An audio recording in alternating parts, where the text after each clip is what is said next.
In this video, I'm going to tell you all about the brand new AMPED 3 from Blackstar. And so you know, if you're into high gain like I am, this is the one. Check this out.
I thought the AMPED 1 was cool, and it really is, but this is going to solve even more problems for more people. In a rock and metal situation, this does everything with no compromise. But let me tell you about it, play you some sounds, and then you can make up your own minds and let me know what you think. So first of all, it's a 3-channel amp that's designed to live on your pedal boards. Each channel has a toggle switch which goes between 2 different voicings, giving you access to six different sounds.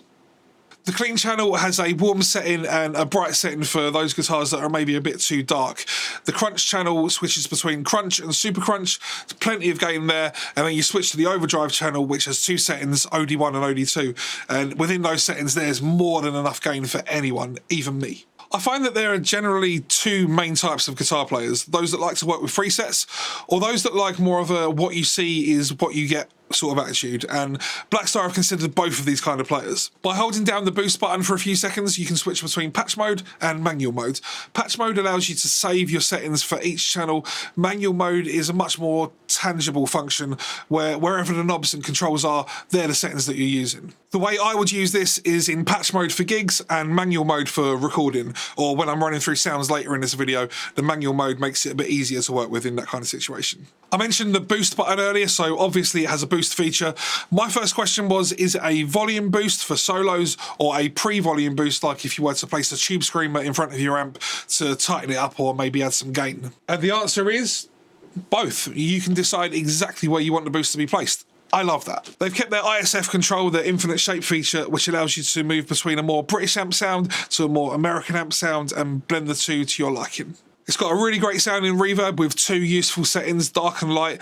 I feel like dark allows you to have a bit more reverb level without it getting in the way of your playing. It allows the transient or front of the note to really push through without getting lost in the mix. The reverb has a freeze function, which is really cool. Get it?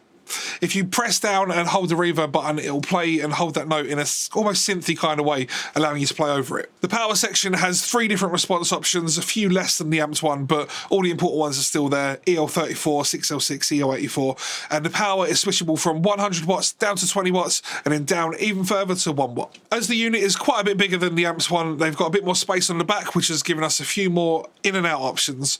My favourite one being the effects loop. You don't need any special splitter cables now, as there's a separate send output and return input. And if you download Blackstar's Architect software, you can decide whether you want the loop to be series or parallel. So if you've got any pedals with kill dry functions or something that's able to go 100% wet, then you can just blend it in theoretically, keeping your sound a bit more pure. It's fully MIDI controllable. That does require a special cable to convert from standard MIDI, but they do include that cable with the AMPED 3. A feature that I really loved on the AMPED 1 that has made it onto this is the 2 isolated 9-volt outputs on the back. They give you up to 500 milliamps to power other pedals on your board. It has 3 user-programmable cab outs for going direct. You can change those cabs and mic settings within the cab rig software in Architect. You can spend hours trying out different cabs, mics and mic placements if you want, or you can just as easily simply use the ones it comes preloaded with. To be honest, the Architect and Cabrig software need their own video, but if you do get one of these, make sure you download the software so you can try out all the added functionality. One nice surprise is that although the power amp is Class D, it still allows for full power at either 8 or 16 ohms. I know we're getting a bit into the geeky stuff here, but that's not a very common feature with most Class D power amps. So now I'll play you some sounds. I'll try to switch it up with some different guitars and pickups. All the sounds that you'll be hearing will be straight from the Amps 3 into a 2x12 cab with vintage 30s mic'd up with an SM57. Also, if you've been enjoying this video, please consider subscribing so that I can do more of this kind of stuff in the future. Thank you so much.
When I first plugged this in, I went straight to the overdrive channel, obviously, and I was shocked. I'd even say it's probably in the top 3 best sounding amps that I've had in this room, and I wasn't expecting it.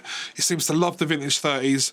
I just hope the mic picks up what I'm hearing, because this is very good. Blackstar seems to be upping their game massively at the moment. They've got this little 50-watt Katana alternative called the Debut 50R. I made a video for it recently, just here.